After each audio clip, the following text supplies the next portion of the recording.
Hey there, Grumpy Old Fart here. I'm doing an advanced Dungeons and Dragons.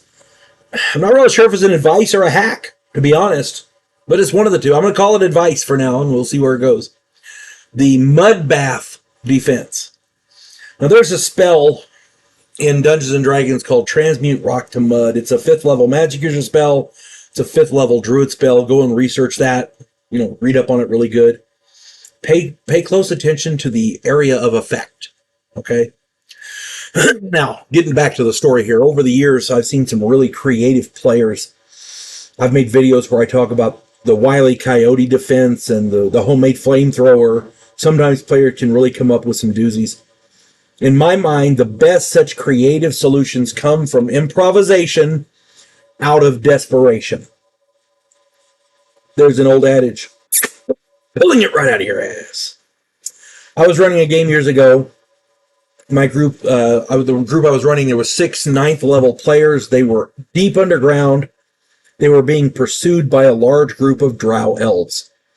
They had stolen the mystic MacGuffin of destiny or whatever, and it was the object that was necessary to complete the quest, and they were beating feet trying to escape. Unfortunately, they had been spotted, and a drow war party was after them.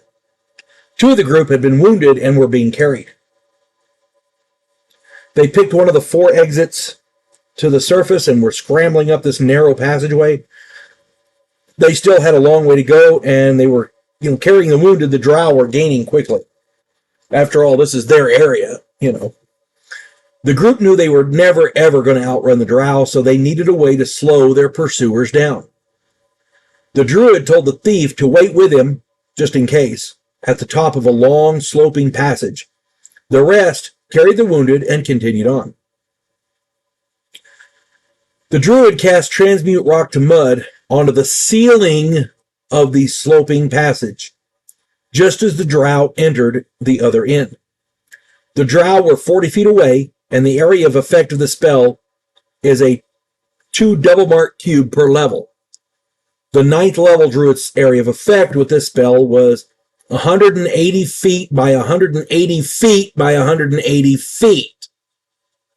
This encompassed the entire 40-foot passageway, 180 feet above, and 140 feet beyond the passageway. So it was something like, it was a 10-foot wide passage, so it was something like, it was 170 feet divvied twice on either side, and it was 180 feet up and 180 feet down, and it was just ridiculous. The entire area filled with mud, because the mud doesn't, and a little bit of it cleaned, but the most of it, the weight of it pulled it in and filled the passageway, burying the drow. The next round, as the drow were fighting to find an area to breathe, the druid cast Dispel Magic, which turned the mud into stone.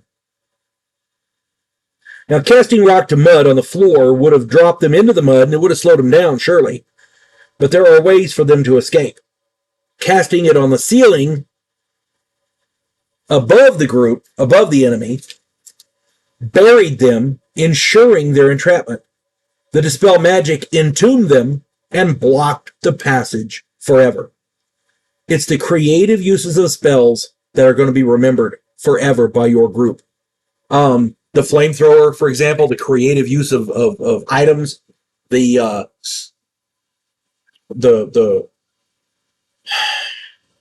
I don't know, the Wile E. Coyote defense, where you create rock out of thin air and it falls on them. This is another one of those areas where the player figured a better way to do something using a spell that may not have been intended that way. A lot of people see rock to mud as, oh, it's on the ground, they're going to sink in the mud. That's all well and good, but what if the mud falls on them?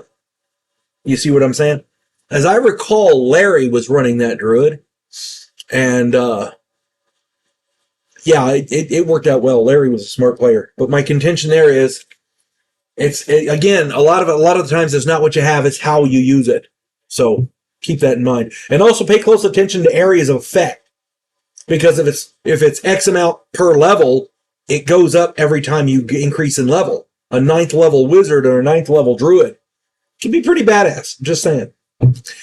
Hope this finds everybody well, and I hope this gives you something to contemplate. You folks have a good one. God bless one and all. Clarissa Lowe, a historian from the future. Delmore Kane, a Civil War veteran turned outlaw. This oddball pairing faces a conspiracy of epic proportions spanning the centuries. If you like action and adventure westerns with a splash of science fiction and fantasy, check out my book series Drifters and their ongoing adventures.